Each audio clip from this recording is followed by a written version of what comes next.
વડોદરાથી સમાચાર સામે આવી રહ્યા છે, જ્યાં વડોદરામાં પોઈચા ગ્રામ પંચાયતના સભ્ય ગેરલાયક. વડોદરાથી આ સમાચાર સામે આવી રહ્યા છે, જેમાં વોર્ડ નંબર 4ના વિજેતા સભ્યને ગેરલાયક ઠેરવાયા છે. પોઈચા ગ્રામ પંચાયતના સભ્યને ગેરલાયક ઠેરવાયા છે. ઉમેદવારી ફોર્મમાં સાચી હકીકત છુપાવ્યાનો આક્ષેપ લાગ્યો છે.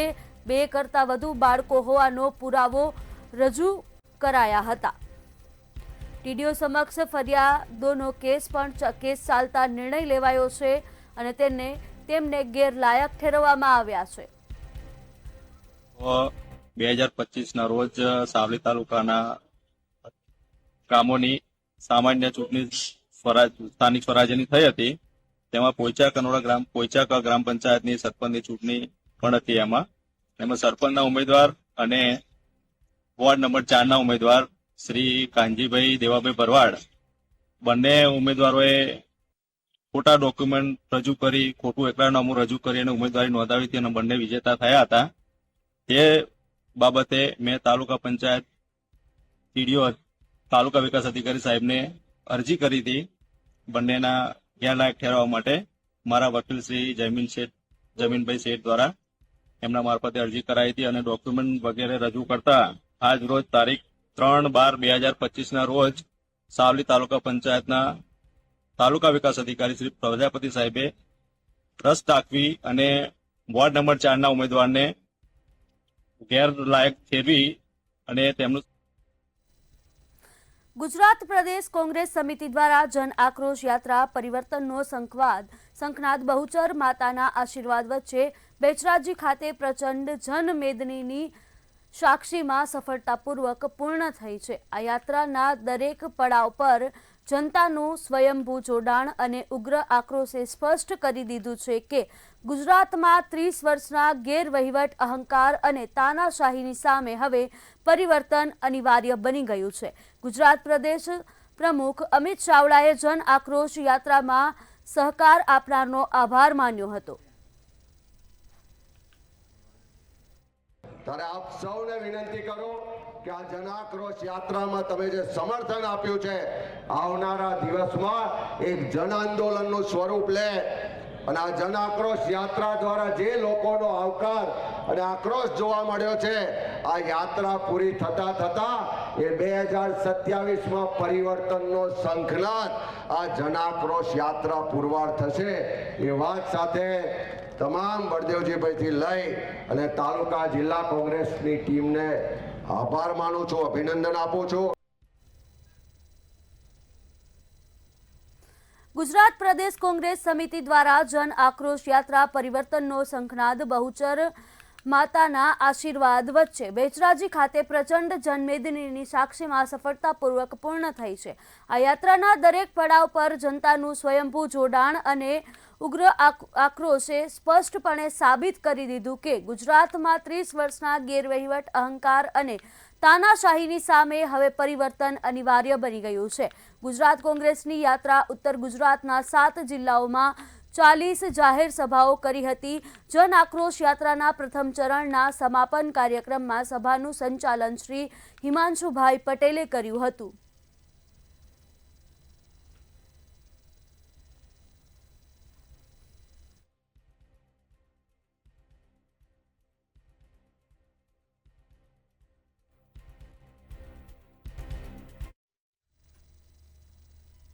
ભાવનગરના ભાણગઢ ગામમાં લોકો પ્રાથમિક સુવિધાઓના અભાવે દયનીય સ્થિતિમાં જીવન જીવવા માટે મજબૂર બન્યા છે. અવરજવર માટે બોટનો ઉપયોગ કરવા લોકો મજબૂર બન્યા છે. ભાવનગરના સિહોર તાલુકાનું ભાણગઢ ગામ દર વર્ષે ચોમાસામાં સંપર્ક વિહોણું બનતું હોય છે, જેથી બાલ પંથકના ગામડાઓની હાલત કફોડી બની જતી હોય છે. આ વાત તો માત્ર ચોમાસાની છે, પરંતુ વગર ચોમાસાએ ગામના લોકોની હાલત ધણી ધોરી વગરની થઈ ચૂકી છે. વર્ષો જૂની સમસ્યાનું આજ દિન સુધી કોઈ ઉકેલ ન આવતા 3 ગામના લોકો ત્રાહીમાં પોકારી ઉઠ્યા છે. કાળુભા નદી પર ભાણગઢ નજીક બનાવવામાં આવેલ પુલ પણ 1 વર્ષના સમયગાળામાં પાણીના પ્રવાહમાં તણાઈ ગયો છે, જેના કારણે લોકોને અવરજવર કરવા માટે જીવના જોખમે હોડીનો ઉપયોગ કરવો પડી રહ્યો છે. આ કોંજવે અમને બનાવી દે તો બહુ સારું છે. અમને હેરાન થાય છે, મરી ગયા બૈરા છોકરા અહીંયા બુડે છે, એવા હેરાન થાય એની કોઈ સમા નહીં. પણ એટલી સરકાર અમારી સામું જોવો તો બસ છે. આ કોઝવે તોડી નાખ્યો પછી આ ડાયવિઝન જો કરી દે તો સારામાં સારું, એટલું અમારી અપીલ છે. માણસો આ બોટ ઉપર કેટલા ફેરી પડ્યા, છોકરા બૈરા, આવી પરિસ્થિતિ છે. એટલું સરકાર જો અમને કરી દે ડાયવિઝન. અહીંથી પાળિયાદ જવું હોય તો શું રસ્તો છે? આ સ્પેશિયલ આ જ રસ્તો, બાકી રસ્તો જ નથી. ઘણા સમયથી આ કોઝવે તૂટ્યો ત્યારથી લોકો અત્યારે સતત પરેશાન થઈ રહ્યા છે. જે આ રસ્તો છે એ પાળિયાદ જવા માટે નો છે, અને જે લોકો અત્યારે આ ત્રાપાની બોટના સહારે લોકો જઈ રહ્યા છે. અને સરકારશ્રીને મારી એટલી અપીલ છે કે ઘણા સમયથી આ રસ્તો તૂટેલી હાલતમાં છે તો એનું નિર્માણ કરી આપે, અથવા તો જે આ કોઝવે એનું નવું નિર્માણ કરવામાં આવ્યું છે અને જે આ ડ્રાઇવર્ઝન કાઢવામાં આવ્યો છે તે હાલ તૂટેલી હાલતમાં છે, અને જે આ ડ્રાઇવર્ઝન હાલ રિપેર કરવામાં આવે તેવી માંગ છે અમારી. પાળિયાદ જવાનો રસ્તો ઉપરાંત ખેતીવાડીમાં જવા માટે ગામના લોકોને આ જ રસ્તાનો ઉપયોગ કરવો પડે છે. નહીતર 25 કિલોમીટર ફરવા જવું પડે છે, જેના કારણે લોકોને હોડીનો સહારો લેવો પડે છે. હોડીને સાઈડમાં મૂકી કામ પતાવી પરત આવે છે. ઇમરજન્સીમાં પણ હોડી સિવાય બીજો કોઈ રસ્તો રહેતો નથી. હાલ લોકો જીવના જોખમે હોડીમાંથી પસાર થઈ પાળિયાદ ગામે આવે છે. ગામના લોકોની એક જ માંગ છે કે આ પ્રશ્નનું જલ્દીથી જલ્દી નિરાકરણ લાવવામાં આવે. તંત્ર વહેલી તકે તેઓને એક સુવિધા આપે. આશિષ ડોડિયા, મંતવ્ય ન્યૂઝ, ભાણગઢ. વડોદરામાં પાણી ચોરીનું મોટું કૌભાંડ બહાર આવ્યું છે. કારેલીબાગમાં પાણીની ટાંકી પરથી ટેન્કર ચાલકો રજીસ્ટર વગર જ પાણી લઈ જતા હોવાનું સામે આવ્યું છે. કાર્યપાલક એન્જિનિયરે ખામી સ્વીકારી અને કસૂરવાર સામે કાર્યવાહીનો ઇશારો કર્યો છે. વડોદરા મહાનગરપાલિકાના સ્થાયી સમિતિ અધ્યક્ષ ડોક્ટર શીતલ મિસ્ત્રીએ મંતવ્ય ન્યૂઝ દ્વારા પાણી કૌભાંડને સમાચારના માધ્યમથી ઉજાગર કરવાની કામગીરીને બિરદાવી છે. કોઈ ટેન્કર પાણીની ટાંકી કારેલીબાગથી પાણી ભરે છે અને રજિસ્ટરમાં રજીસ્ટ્રેશન કર્યા વગર એ ટેન્કર બહાર નીકળે છે. આ ટેન્કર વીએમસી દ્વારા જે ફ્રી ઓફ કોસ્ટ નાગરિકોને પાણી આપવામાં આવે છે એમાં વપરાય છે કે આ ટેન્કર બહાર પ્રાઇવેટલી વેચાણથી આપવામાં આવે છે. આ એક તપાસનો વિષય છે. અધિકારીઓને ખૂબ કડક શબ્દોમાં કહેવામાં આવ્યું છે કે ત્યાં રજિસ્ટ્રેશન કરવા માટે જે અધિકારી હોય એ એરિયાનો ડેપ્યુટી એન્જિનિયર હોય, આખું ડિપાર્ટમેન્ટના જે એક્ઝિક્યુટિવ એન્જિનિયર હોય, આ તમામની કડક પૂછપરછ કરવામાં આવે. વડોદરા મહાનગરપાલિકામાં Atapi wonderland theme park file ચોરી કૌભાંડ બાદ હવે એક વધુ ચોરી કૌભાંડ બહાર આવ્યું છે. પાણી ચોરી કૌભાંડ આપ સ્ક્રીન પર જોઈ રહ્યા છો. મંતવ્ય ન્યૂઝ પહોંચ્યું છે કારેલીબાગ પાણીની ટાંકી, અને અહીંયા જે પાણીની ટેન્કરો ભરીને જઈ રહી છે તે ચોરી થઈ રહી છે અને અહીંયા કોઈ સિસ્ટમ નથી.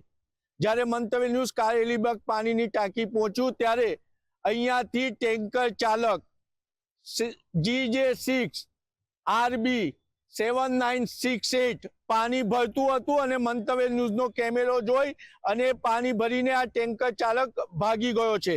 આપણે અહીંના કર્મચારી જે એનો મજૂર છે તેની સાથે વાત કરીશું. એ ચોપડા પર બતાવશે. અહીંયા જ્યારે મંતવ્ય ન્યૂઝ પહોંચ્યું ત્યારે 7 વાગે એક ટેન્કર ભરાતું હતું GJ6RB 7968, એની અહીંયા નોંધ નથી.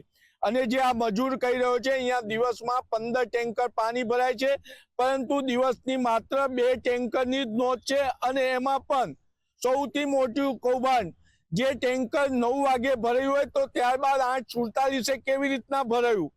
8:47 પહેલા આવે એટલે અહીંયા પાણી ચોરી થાય છે. અહીંયા આપણી સાથે વાત કરવા માટે પહેલા મજૂરનો વાત પૂછીશું. આ જ્યારે પાણીનું ટેન્કર ભરાઈ જાય છે ત્યારે આ રજીસ્ટર જોવાની જવાબદારી કોની છે? તો સુપરવાઇઝર જુએ. અને એટલે આમાં એવું છે કે આ છે ડિપાર્ટમેન્ટના અંડરમાં આ છે, એટલે અમે તો અત્યારે કંઈક મહિનાથી જ રજીસ્ટર કરે છે, બાકી તો ભરી જાય છે. એટલે ભરી જાય છે, પણ આ રજીસ્ટરની નોંધ જેને લેવાની એ માણસ અહીં છે ખરો? ના, એ અમને ખબર નહીં.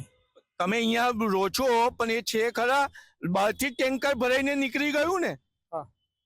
આપણી સાથે એક્ઝિક્યુટિવ એન્જિનિયર પણ આવ્યા છે. એમએલસી ને પૂછીશું. એમએલસી, પાણીની ટાંકી અહીંયાથી ભરાઈને જઈ રહી છે, તમારી મહાનગરપાલિકાની સિસ્ટમ શું છે ટૂંકમાં કહેજો. કોઈ પણ ટેન્કર કોઈ પણ ટાંકી પરથી હોય, ટેન્કર હોય કે કોઈ પણ બીજી કોઈ પણ જે વ્હીકલ્સ હોય જે વીએમસીના અહીંયા ટાંકી પર આવતા હોય એ જરૂરથી નોંધાવવા જોઈએ. ટાંકી પર એના રેકોર્ડ નોંધાવવો જોઈએ. એ અનેક સવાલ છે ને સ્થાનિક કોર્પોરેટરો પણ કેમ ચૂપ છે? એ પણ મોટો સવાલ છે. કેમેરામેન મિલિંદ મેલે સાથે નિલેશ બ્રહ્મભટ્ટ, મંતવ્ય ન્યૂઝ, વડોદરા. વડોદરામાં સ્કૂલ વેન સુરક્ષા ઉલ્લંઘનનો મંતવ્ય ન્યૂઝ દ્વારા રિયાલિટી ચેક કરવામાં આવ્યું હતું. શહેરમાં સ્કૂલ વેન અને ઓટો રિક્ષા સંચાલનમાં ખુલ્લેઆમ બેદરકારી સામે આવી રહી છે. મંતવ્ય ન્યૂઝના રિયાલિટી ચેક દરમિયાન સ્કૂલ વાન ડ્રાઈવરોને પૂછતા એમને કોઈ પણ પ્રકારના જવાબ આપવાનું ટાળ્યું હતું અને મોઢું ફેરવીને જતા રહ્યા હતા. જ્યારે અન્ય ડ્રાઈવરે ફિટનેસ સર્ટિફિકેટ બતાવવાનો પ્રયત્ન કર્યો હતો. ગેરકાયદે CNG LPG ફિટિંગ અને પ્રાઇવેટ વાહન દ્વારા ભાડેથી બાળકો લાવવા પર વાહન સીધું જ ડિટેન થવાની જોગવાઈ છે. વાલી મંડળના ઉપપ્રમુખ તરીકે અત્યારે આપણે જે જોયું કે વેનની અંદર જે બાળકોને ભરવામાં આવે છે, જે નિયમ પ્રમાણે 14+1 વાનમાં અને 6+1 રિક્ષામાં હોય છે, ફિટનેસ સર્ટિફિકેટ જોઈએ, ફાયર સેફટી જોઈએ, CCTV કેમેરાઝની ઘણી બધી સ્કૂલની સાથેની અટેન્ડન્ટની ફેસિલિટી હોવી જોઈએ. એવું બધું અહીંયા કશું વડોદરામાં દેખાતું નથી. ગુજરાતમાં થોડી વ્યવસ્થા અને કાયદાને વ્યવસ્થાને જાળવી અને વ્યવસ્થા રીતે સ્કૂલમાં લઈ જાય છે, લાવે. અત્યાર લગીમાં આપણા ગુજરાતમાં બાળકોનો એવો કોઈ બનાવ બન્યો નથી. કેટલા લોકો પાસે ફિટનેસ હશે? ફિટનેસ ઘણા એવા લોકો હશે કે એની જોડે છે, અમુક લોકો નથી. રહી વાત ગાડીની, GPS તો બહુ મોંઘું પડે છે વાનવાલાને, પણ મારું એ લોકોને એવું કહેવાનું છે કે તમારી વાન જે બાટલા ટેસ્ટિંગ હોય એ કરાવો. મહિનામાં 2 થી 3 વાર આના ડ્રાઈવનું આયોજન કરીએ છીએ. ડ્રાઈવ દરમિયાન 2 થી 3 સ્કૂલો પસંદ કરીને પહેલા તો એના વાલીઓ, પછી જે સ્કૂલ વાનના ડ્રાઈવર હોય છે, બસના ડ્રાઈવર હોય છે, એ બધાને પણ અમે એમાં સામેલ રાખીએ છીએ. વાલીઓને સામેલ રાખીએ છીએ, ટીચર્સને પણ એમાં સાથે સામેલ રાખીએ છીએ અને અમે એને અવેર કરીએ છીએ કે આટલા નિયમો છે, આનું પાલન કરવું જોઈએ અને સ્કૂલ વતી એનું એન્શ્યોર અમે કરીએ છીએ કે આ થાય દરેક સ્કૂલમાંથી પણ.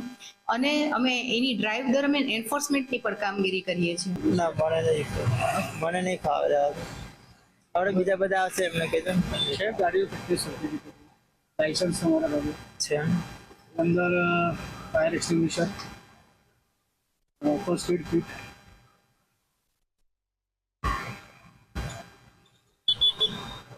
ફર્સ્ટ એડ કિટ છે તમારા બાજુ. 40 કિલોમીટરની સ્પીડ પર GPS ટ્રેકિંગ તો મનના કોઈ મન. વડોદરામાં અતાપી વન્ડરલેન્ડ થીમ પાર્કની વિવાદિત ફાઇલ ચોરીને મામલે નવો વળાંક સામે આવ્યો છે. મંતવ્ય ન્યૂઝે ફાઇલ ગુમ થયાનો અહેવાલ રજૂ કર્યા બાદ હવે સયાજીગંજ પોલીસ સ્ટેશનમાં ફાઇલ ગુમ થયાની સત્તાવાર ફરિયાદ નોંધાઈ છે. RTI દ્વારા ખુલાસો થયો કે અગત્યની ફાઇલ વડોદરા મહાનગરપાલિકા કમિશનરની કેમ્પ ઓફિસમાંથી ગુમ થઈ છે. RTI એક્ટિવિસ્ટ એડવોકેટે આ ગંભીર મામલાની તપાસ અમદાવાદ ક્રાઇમ બ્રાન્ચ દ્વારા કરવાની માંગ કરી છે.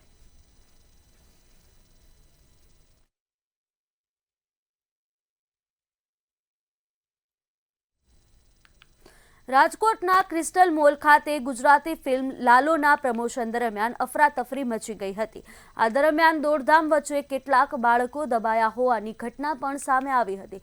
આ સમગ્ર ઘટના ક્રિસ્ટલ મોલના આયોજકોની બેદરકારીના કારણે સામે આવી હતી. જાણવા આવે છે કે મોલ તરફથી આ કાર્યક્રમ માટે કોઈ મંજૂરી લેવામાં આવી ન હતી, જેના પગલે યુનિવર્સિટી પોલીસ સ્ટેશને મેનેજર સમીર વિસાણી સામે જાહેરનામા ભંગનો ગુનો દાખલ કર્યો છે. તેમજ પોલીસ દ્વારા સમગ્ર મામલે કાર્યવાહી હાથ ધરાઈ છે. કાલાવાડ રોડ પર ક્રિસ્ટલ મોલ છે. ક્રિસ્ટલ મોલના આયોજકે, ઓર્ગેનાઇઝરે લાલો મૂવીના એક્ટર, ડાયરેક્ટર, પ્રોડ્યુસર અને સ્ટાર કાસ્ટને બોલાવી અને પ્રમોશન માટે એક આયોજન કરેલું. એ આયોજનમાં એ લોકોએ કોઈપણ પ્રકારની પૂર્વ મંજૂરી લીધેલી નહીં કે કોઈપણ પ્રકારની જાણ પોલીસ વિભાગને કરેલી નહીં, અને જેના લીધે સડનલી સ્ટારને મળવા માટે થઈ અને ભીડ એકત્ર થઈ જતા આ ભીડ છે એ ત્યાં જે હ્યુમન કેપેસિટી છે એના કરતાં વધી જતા એમના વિરુદ્ધમાં ધોરણસરની કાર્યવાહી કરવામાં આવે. એક સૌપ્રથમ મૂવી હતી લાલો, એ 100 કરોડ રૂપિયા ક્રોસ કર્યું છે.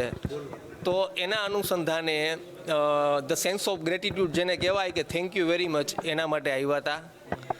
અને લોકોનો પ્રેમ એવો બધો હતો કે ધાર્યા કરતાં વિશેષ પબ્લિક આવી ગઈ.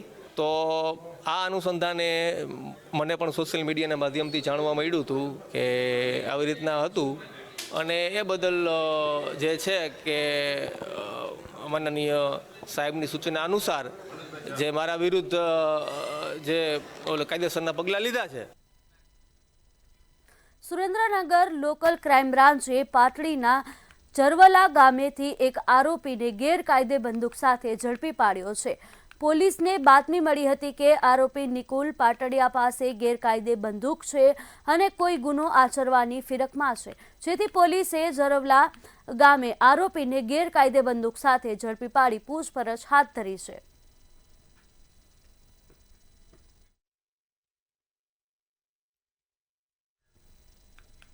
અમદાવાદ શહેરમાં વધુ એક બગીચો બનીને લોકાર્પણ માટે તૈયાર થઈ ચૂક્યો છે. વસ્ત્રાપુર ગાર્ડન છેલ્લા ઘણા સમયથી બંધ હતો. રીડેવલપમેન્ટનું કામ આ બગીચામાં ચાલી રહ્યું હતું. આ બગીચામાં 3 વ્યુઇંગ ગેલેરી, 950 મીટરનો વોકવે અને ફુવારાઓ સાથે બગીચો બનીને તૈયાર થઈ ચૂક્યો છે. આ બગીચામાં બારેમાસ પાણી રહે તે માટેની પણ વ્યવસ્થા કરવામાં આવી છે. તેમજ આ બગીચામાં મુલાકાતીઓએ ₹10 ચૂકવીને પ્રવેશ મેળવવો પડશે.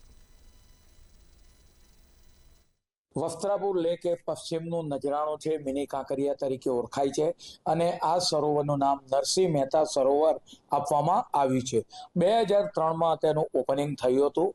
20 વર્ષ બાદ ફરી તેનું રિકન્સ્ટ્રક્ટ કરવામાં આવ્યું છે અને હાલ નવા રંગ રોકાણ સાથે વસ્ત્રાપુર લેક તૈયાર થઈ જવા આવ્યું છે, જેમાં અપર વોકવે, લોઅર વોકવે 900 મીટરનો આવેલો છે. તદુપરાંત લેન્ડસ્કેપિંગ અને 3 વ્યૂહાત્મક વ્યૂ ગેલેરી બનાવવામાં આવી છે. અમદાવાદ શહેરના વધુ એક બગીચાનું ઓપનિંગ છે, તે 7 તારીખે થવાનું છે અને તેને લઈને તડામાર તૈયારીઓ છે તે અત્યારે જોવા મળી છે. વસ્ત્રાપુર તળાવ જે શહેરની મધ્યમાં આવેલું છે તેનું રીડેવલપમેન્ટનું કામ 10 કરોડ રૂપિયાના ખર્ચે કરી દેવામાં આવ્યું છે. રીડેવલપમેન્ટનું કામ પૂર્ણ થતાની સાથે જ 7 તારીખે તેને કેન્દ્રીય ગૃહમંત્રી અમિત શાહ દ્વારા ખુલ્લું મૂકવામાં આવશે. આ જે તળાવ છે તેની અંદર 3 વ્યુઇંગ ગેલેરી કરવામાં આવી છે. સાથે સાથે એમ્ફી થિયેટર પણ બહારની સાઈડ રાખવામાં આવેલું છે અને સાથે જ વોકવે માટે 950 મીટરનો જે વોકવે છે તે નવો વોકવે રીડેવલપ કરવામાં આવ્યો છે. આ સાથે સાથે વસ્ત્રાપુરની અંદર આવતા જે લોકો છે તેને નવા જે વૃક્ષો છે તે પણ અહીં જે વૃક્ષારોપણ કરવામાં આવ્યું છે તેની પણ જે ઝાંખી છે તે જોવા મળશે. સાથે જ એક સારું રમણીય વાતાવરણ છે તે જોવા મળશે. એટલે કે આ જે ગાર્ડન છે જે 10 રૂપિયાની ફી સાથે પ્રવેશ કરી શકાશે. આ માટેની એક ટિકિટ છે તે પણ રાખવામાં આવી છે અને એટલે કે વસ્ત્રાપુર ગાર્ડનની અંદર આવતા જે લોકો છે તે 10 રૂપિયા ચૂકવવા પડશે અને આ ગાર્ડન જો મેન્ટેન થાય તે માટેની પણ જે જવાબદારી છે તે તંત્રના જે અધિકારીઓ છે તેને સોંપવામાં આવી છે. એટલે તડામાર તૈયારીઓ છે તે શરૂ કરી દેવામાં આવી છે અને ટૂંક જ સમયની અંદર જ્યારે આ ગાર્ડનનું લોકાર્પણ થશે ત્યારબાદ મોટી સંખ્યામાં જે લોકો છે તે અહીં જે ગાર્ડનની જે મજા છે તે પરિવારની સાથે માણી શકશે. કેમેરામેન કેતન શ્રીમાળી સાથે મિહિર દુધરેજા, મંતવ્ય ન્યૂઝ, અમદાવાદ. અમદાવાદ ગ્રામ્યમાં દિન પ્રતિદિન અકસ્માતોનું પ્રમાણમાં વધારો થઈ રહ્યો છે. ધોળકાના મફલીપુર વિસ્તારમાં ફરી એક ગંભીર અકસ્માત સર્જાયો હતો. એક્ટિવા લઈને કલીકુંડથી ગધેમાર તરફ જતા અકસ્માત સર્જાયો હતો. એક્ટિવા અને ટ્રક વચ્ચે અકસ્માત થતાં એક વ્યક્તિનું ઘટના સ્થળે જ મોત નીપજ્યું હતું. અકસ્માતને લઈ ધોળકા પોલીસ ઘટના સ્થળે દોડી આવી અને ટ્રક ચાલકની ધરપકડ કરી હતી.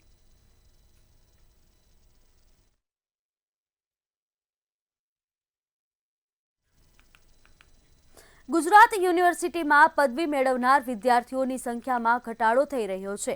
ચાલુ વર્ષે માત્ર 40,000 જેટલા વિદ્યાર્થીઓએ જ પદવી મેળવવા માટે અરજી કરી હતી. એક બાજુ રાજ્યમાં ખાનગી યુનિવર્સિટીઓ દિવસે ને દિવસે વધી રહી છે, જેના લીધે સરકારી યુનિવર્સિટીમાં પ્રવેશ ઓછા થઈ રહ્યા છે.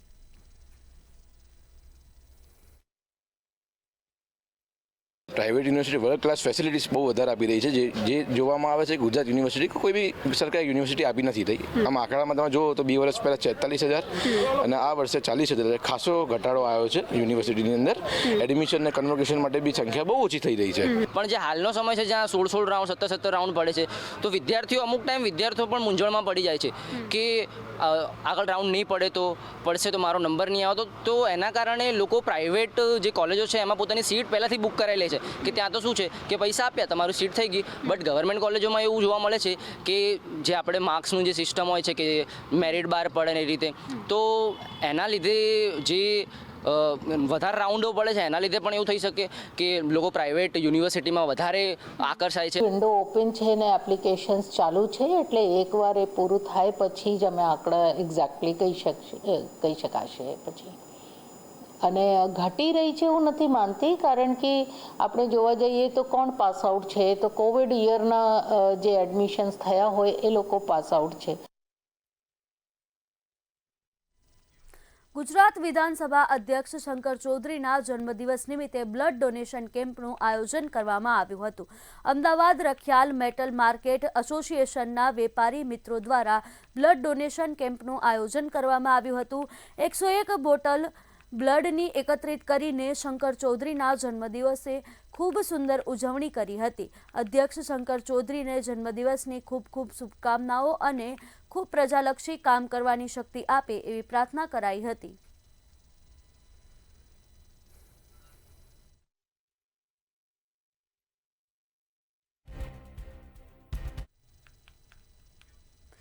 અમદાવાદના આંગણે 7 ડિસેમ્બરના રોજ પ્રમુખ વર્ણી અમૃત મહોત્સવ ઉજવણી કરવામાં આવશે.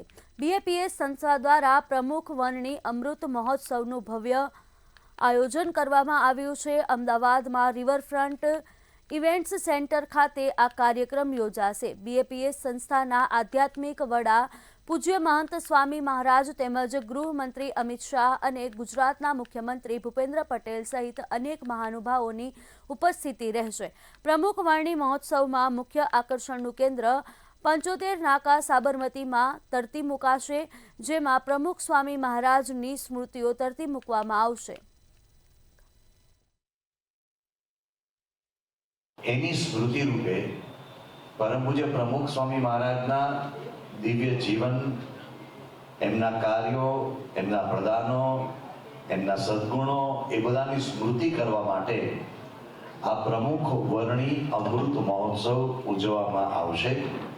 7મી ડિસેમ્બરે રિવરફ્રન્ટ ખાતે ઇવેન્ટ સેન્ટર ખાતે સાંજે 5:30 થી 8 દરમિયાન આ કાર્યક્રમ યોજાશે.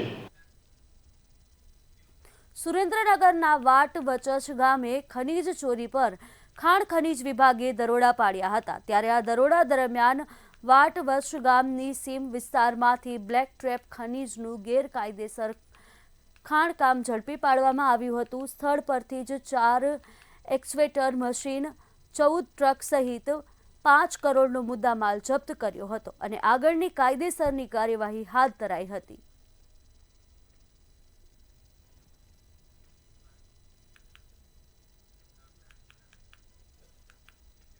કચ્છના રાપર તાલુકાના જાટાવાડા ગામે 2 બાળાઓ તળાવમાં ડૂબી જવાની હોવાની ઘટના સામે આવી છે. ત્યારે આ ઘટનાને લઈને રાપર અને ભચાઉ નગરપાલિકાની ફાયર ટીમ ઘટના સ્થળે પહોંચી હતી અને કેમેરાની મદદથી તળાવમાં સતત શોધખોળની કાર્યવાહી હાથ ધરવામાં આવી હતી.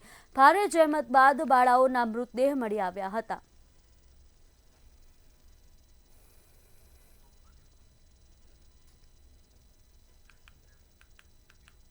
સુરતના વર્ષ 2019ના તક્ષશિલા અગ્નિકાંડની ગોઝારી ઘટનાને લઈને હવે કાયદાકીય લડાઈ સુપ્રીમ કોર્ટ સુધી પહોંચી છે. આ કરુણ ઘટનામાં 22 માસૂમ બાળકોના મોત થયા હતા. આ અગ્નિકાંડમાં પોતાની દીકરી ગુમાવનાર દિનેશ કેડવિયા નામના પિતાએ સુપ્રીમ કોર્ટમાં એક જનહિત અરજી દાખલ કરી છે. આ અરજીમાં તેમણે રાષ્ટ્રીય સ્તરે ગંભીર સવાલો ઉઠાવ્યા છે. સુપ્રીમ કોર્ટના વકીલની ફી અમે પહોંચીએ કેમ નથી, એટલે પછી જાતે નિર્ણય કર્યો કે ભાઈ જાતે આપણે પાર્ટી ઇન પર્સન જઈ, જો કોર્ટ આપણને સાંભળે તો આપણે રજૂઆત કરી દઈશું આપણી જે છે એ. તો PIL દાખલ કરી, એટલે PIL આખા ઓલ ઇન્ડિયાને સંદર્ભમાં દાખલ કરી, ખાલી આપણે ગુજરાત કે સુરત પૂરતી નથી. આખા ભારતમાં જે બનાવો બન્યા છે ને એ બનાવોમાં કંઈક ને કંઈક કાયદાનું કામ કર્યું નહીં ને એટલે આ બનાવ બનતા હોય છે. બધા જ કાયદાઓ ઓલરેડી છે જ આપણી પાસે, નવા કોઈ કાયદાની જરૂર નથી અને એટલા સ્ટ્રોંગ પાવરફુલ કાયદા છે. જામનગરમાં 100 કરોડથી વધુ મૂલ્યની સરકારી જમીન પર થયેલા દબાણ સામે મોટી કાર્યવાહી હાથ ધરવામાં આવી છે. ગોરધનપર નજીક સરકારી જમીનમાં થયેલ રહેણાંક તથા વાણિજ્ય દબાણોને તંત્ર દ્વારા તોડી પાડવામાં આવ્યું હતું. SDM, મામલતદાર અને પોલીસ વિભાગની સંયુક્ત ટીમ દ્વારા ઓપરેશન હાથ ધરવામાં આવ્યું હતું.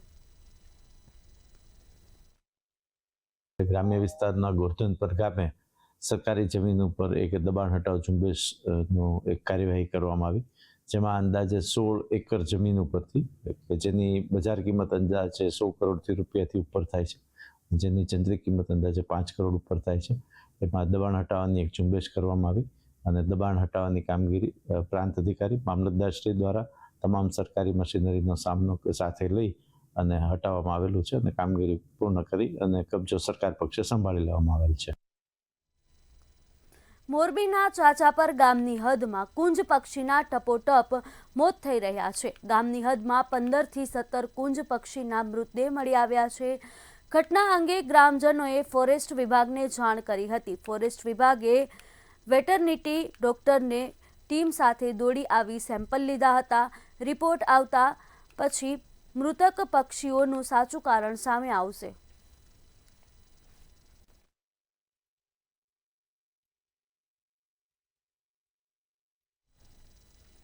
મેટ્રો 10માં હાલ બસ આટલું જ. વધુ સમાચાર માટે જોતા રહો મંતવ્ય ન્યૂઝ. નમસ્કાર.